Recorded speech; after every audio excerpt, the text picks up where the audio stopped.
Dobrý den. Dneska jsem si řekla, že bych s váma proběhla téma dřezu. Kdo by řekl, že na těch dřezích není moc co vymýšlet, ale opak je pravdou a mnohdy klienty i zaskočí, co vlastně k tomu si ještě musí rozhodnout a vybrat. Nejenom samotný dřez, jeho tvar a provedení, jeho montáž na pracovní desku, ale i materiály a příslušenství. Začala bych vůbec teda tím typem dřezu pro tu danou montáž, protože dneska vlastně se dají ty dřezy rozdělit do 3 skupin. Úplně nejčastější skupina, kterou asi snad viděl a zažil každý je, kdy dřez je položený na tu pracovní desku. Tam je možnost v podstatě na každý materiál pracovní desky takováhle montáž a ničem neomezuje. Potom můžeme vidět velmi oblíbený v současnosti typ montáže a to je pod pracovní desku ze spodu, spodní montáž, kdy tam už je jisté omezení. Musíte vybírat pracovní desky, které tohle umožní svoji odolnosti vůči vodě.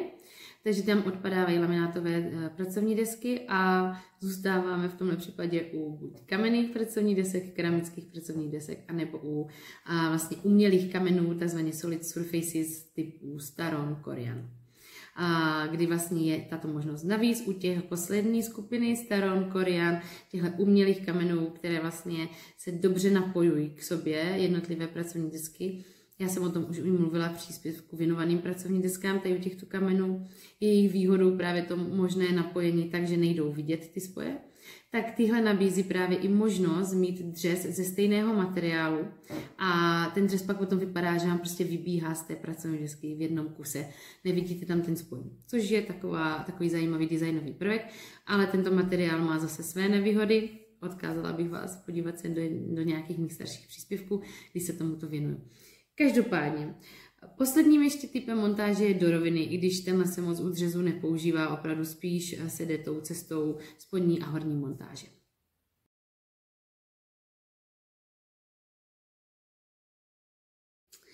Co se týče materiálu těch dřezů, tak jak už jsem naťukla, můžete mít ze stejného materiálu, což já teda přikláním v téhle verzi pouze k těm umělým kamenům.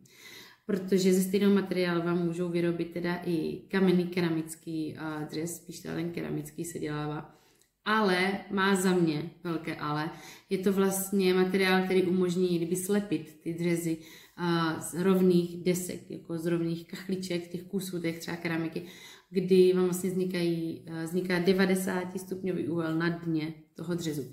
Za mě je tohle varianta do kuchyní, které se moc nepoužívají. A opravdu do vytížených kuchyní běžných domácností, kde lidé vaří, chtějí to mít ale potom čisté a uklízí, tak bych tohle cestou nedoporučovala. Opravdu si myslím, že by to bylo spíš u steku snažit se udržet všechny ty ostré rohy naprosto čisté. No a potom je taková klasická varianta materiálu dřezu nerezové anebo granitové, respektive ty granitové mají různé názvy podle různých výrobců, v podstatě jsou to většinou takové ty alá kámen, třpitivé, jemné strukturky. To se věřím, že mnoho z vás už taky setkalo. Ten nerez je dneska taky ještě dál větvený, už to není jenom klasická stříbrná barvička, ale můžete si vybrat jeho zabarvení, a to do zlata, nebo do takové té starorůžové, růžovo-zlaté barvičky, nebo teda ta klasika stříbrná. Tak, to máme k barvám a k typu montáže.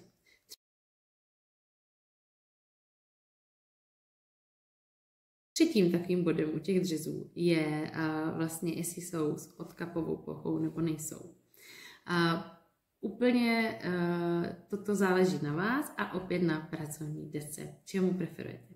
Pokud chcete odkapovou plochu, tak vlastně, co se týče nerezových granitových dřezů, je tam těch možností a výběru plno. Můžete umít s drážkama, můžete umít celou hladkou. Těch drážek může být různý počet, záleží podle nabídky výrobců. Pokud ale máte dřez se spodní montáží, tak i tak se drážek nemusíte vzdávat. Jenom opět záleží na typu materiálu, protože mnoho těchto pracovních desek nabízí nebo má tu možnost do nich vyfrézovat tu odkapovou plochu.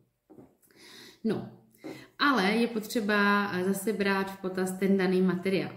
Pokud budete mít třeba ten staron, koriand, tak ty jsou probarvené durch, stejně tak jako přírodní kámen. Tam, když zafrézujete žlábek, nějakou prostě strukturu, tak ten kámen, materiál zůstává pořád stejný. Problém by mohl být, a vím, že to i některé kamenictví nenabízí právě tomu, že to nevypadá hezky, tak u keramických pracovních desek, které vlastně, když si vezmete kachlíčky i do koupelny, tak mají na povrchu nějakou strukturu, nějaký dekor, ale z boku vlastně ve stejném dekoru probarvené nejsou, máte třeba béžovou, světle šedou. To je to samé i u těch pracovních desek.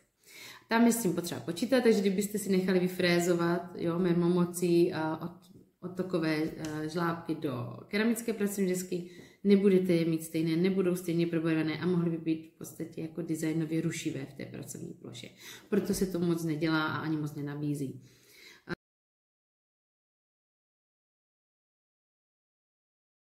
Tím se ale dostávám takovým oslím můstkem, co s tím, k příslušenství těm dřezům. Jak si s tím poradit, pokud nechci odkapovou plochu, ale občas něco potřebuji nechat odkapat a podobně. Ale čím bych začala? Tak bych se tady odkapávání nádobí vrátila zpátky k mytí nebo samotnému dřezu a úplně nejzákladnějším příslušenstvím je baterie. Baterie se nabízí opět už dneska v široké škále vzhledu materiálu pro vedení a většinou kopírují ty možnosti, co se týče materiálu u dřezu. Takže pokud máte granitový dřez, můžete si vybrat baterii ze stejného materiálu a barvičky a mít to sladěné. Pokud máte nerezový, to samé. Stejně tak se dělají už i zlaté baterie, nebo ty do růžova zabarvené u těch růžovo-zlatých verzí nerezových dřezů. Můžete mít baterii buď se sprškou, nebo bez spršky, můžete ji mít i s tou vyndávací vlastně špičkou, když to tak řeknu, když si vlastně vytáhnete tu baterii a můžete s ní umít třeba plech, což je za mě velice funkční věc. A když už byste si měli vybrat, pokud byste někdy měli vybírat mezi tou protahovací částí baterie nebo sprškou, tak za mě do kuchyně opravdu nechcete být bez toho protažení, protože zrovna ty plechy jsou na tohle jak dělané. Můžete si vybírat vlastně baterie nízké, vysoké, to už je vyloženě často spíš o tom designu, co vás oslovuje, co se vám líbí. Někdo nedá dopustit na ty vysoké, pro někoho jsou úplně nemyslitelné a chce klasické nízké, takže to je spíš o vašich preferencích a co vám přijde hezké a na obsluhu příjemné. A k těm bateriím ještě se do té plochy u dřezu řeší dávkovač saponátu a potom bývá někdy takový čudlík, já tomu říkám, na ovládání toho odtoku dřezu. Kdy? Zase je to nabízené často ve stejných materiálech, můžete vybírat a můžete si vybírat i jejich umístění. Když vybíráte dřez už nějak hotový, jako je třeba ten granitový nebo nerezový, kdy vlastně oni už jsou i někdy často navržené tak, že v součástí jejich je otvor pro baterii nebo je tam to ovládání toho toku, tak tam to máte vesměs dané. Tam budete mít baterii, kde je daná na to ta díra v tom dřezu. Pokud ale nechcete ji mít součástí toho dřezu, tak samozřejmě je možnost se poohlídnout a vybírat dřezy, které to nemají primárně ve své konstrukci řešené a umístujete si baterii, dávkovač a vlastně to ovládání toho toku na pracovní dosku vedle, respektive za ten dřez. Tam si potom už můžete navolit, kde to budete chtít umístit, co vám přijde.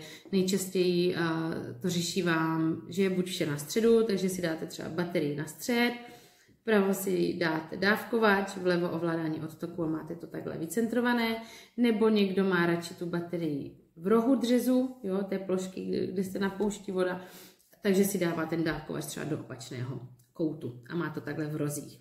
Po stranách ze šikma, to už zase záleží na vašich preferencích a tak, jak si to potom nadefinujete u truhláře, který vám tu pracovní dosku v tomhle připraví, jak bude potřeba.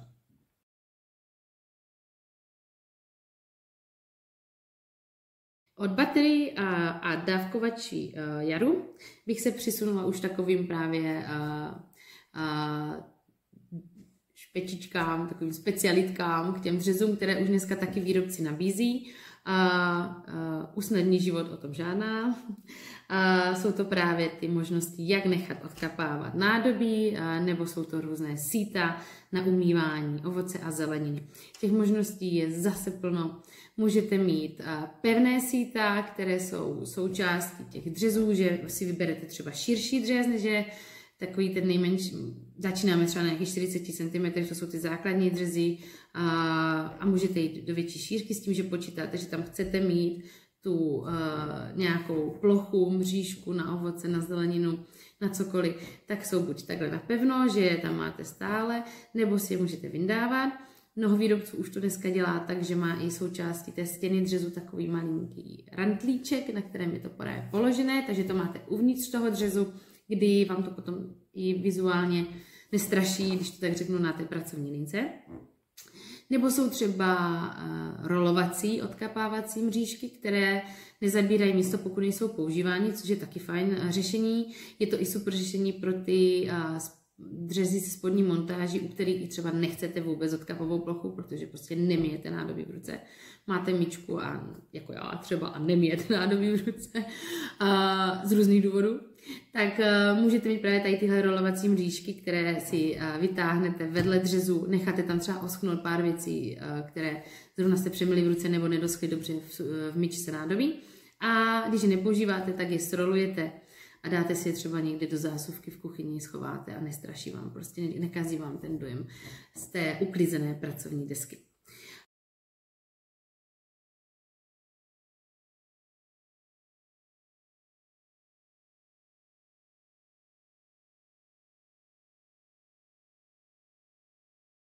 Dá se i v tomhle potom vybírat na prkínka, ty se taky dělají ke dřezům, dokonce jsou i nabízené, kdy máte přímo vedle dřezu díru, takový organizer, ty pracovní prkínka, takže jsou zastrčené, nemusíte je mít třeba v šuplíkách někde bokem, nemusíte mít poopírané o záda pracovní linky, máte je po ruce a když prostě potřebujete, tak vytáhnete, dáte si je ke dřezu třeba, omijete, nakrájíte hnedka u toho dřezu a nedostavujete si to po celé kuchyni.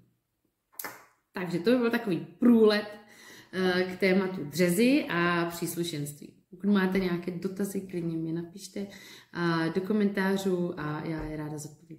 Pěkný den.